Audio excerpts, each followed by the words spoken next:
Well, hey, TikTok, it is Better Love, Caregivers Corner Connection, and Caregivers Conversation. And I just want to say it's been a day.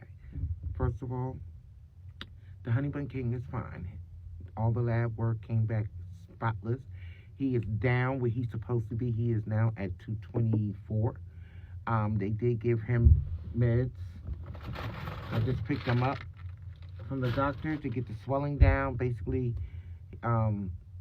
he just retained a lot of water, so that should be down in a couple of days. But I want to tell you how it is when you're a caregiver. Now, you guys know, I'm sorry. Good afternoon. Hi, my name is Rachel, but I go by Bella and Zap, and I'm what you consider a generational caregiver. I had my mom for 15 years, and she had Alzheimer's, congestive heart failure, and Parkinson's. But I had to get everybody's honey bun king on the internet. My adult son, Kevin, who suffers from schizophrenia, defective disorder, traumatic brain injury, early onset Alzheimer's, and he has a heart condition at 39. It's a lot. I share my journey on here to let other caregivers know that they are not alone. I work a 40-hour-a-week job. I am a public speaker and author. I own my own consulting agency, Caregivers Corner Connection. .com, where I assist families in getting the things that they need, resources, setting up their homes for a loved one, or maybe they want a facility, and I do the research on the facility. But yeah, getting back to my day. You guys know I get up at 4 every morning, but for some reason I got up at 3. I was just up. Got Kevin up, got him dressed, didn't let him eat because I knew they was going to do blood work. Got to the doctors, sat there for the longest. I was going to get him a flu shot, but they're all out. Checked him out. Blood work came back spotless. The doctor said, "You're doing an amazing job." I said, "Thank you, Doc. I really appreciate that." And I love it when I hear doctors tell me that. That lets me know I'm doing my job. He said, "You want me to call a prescription?" Yes, call it in. I use Walmart Pharmacy because they take his insurance. He used to be at Walgreens, but they don't know what to take his insurance for his medication. And there's a Walmart right around the corner from my house. So he called it in. Okay, one prescription was ready. The other one wasn't, so I had to go up further to the super center to get the other medicine. I get home. I'm like, where the hell is his medicine? I cleaned out my car. I'm driving around because I have to stop in the store. I'm backtracking for about an hour and a half. Something say, "Better Love, call the pharmacy," the first one. The lady said, "You sped off once you signed the paper and didn't even get his meds." I'm tired. That's a sign of burnout. Plus, my room looks absolutely crazy. And this is something that caregivers deal with. I'm telling you, foggy mind, tired, overexerting yourself. It's a lot. And I've been doing this for 20 years. 15 years with my mom, 5 years with my son, and then my sister was here this past summer because she had a 20-pound tumor in her stomach and she needed me to take care of her after her operation. So she spent a couple of weeks here with me. At one point, I had 2 people in my house with mental and physical disabilities, which was my mom and Kevin. My mother passed on to glory in 2022. And then I had my sister and my son. This is a lot for anybody. And this is why I am so hell-bent on supporting my caregivers. Because people who don't walk this walk or do what we do can never truly understand what we go through on a daily basis.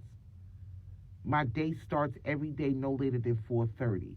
I don't go to bed until Kevin goes to bed. And if he's on high, because I don't know what I'm dealing with at that particular point in time. Is it schizophrenia with his delusion? Is it traumatic brain injury with his delusion? Or is it early onset Alzheimer's? I deal with stuff every day with no breaks in between. There is no day support center for my son. There is no respite care for him. Now, I share resources for seniors because there are resources out there.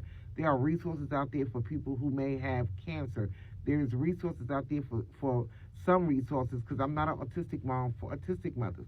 But for my son to be 39 and dealing with so much, it is a lot. And like I always say, I have not been on a vacation since 2014 before my late husband passed, and he passed away in 2017. So when I say I deal with grief,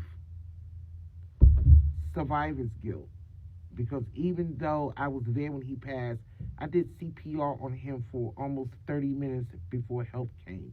So I had to get through that survivor's guilt. Guilt of why is my son disabled is something that I did when I was pregnant. And then once I saw it, I didn't want to see it because I was already dealing with grief and my mother, this house, a lot of other things. You know, it's a lot that I fought myself for. And I had to go to therapy for that. I started therapy in January of 2025, holding so much in for so many, when I say years, I'm talking years. I am talking absolute years. And then to be alone walking in this grief journey and alone walking in this caregiver journey, it is a lot. So when I say give caregivers a break, give caregivers grace, especially for ones who are on the outside looking in and have condescending words to say.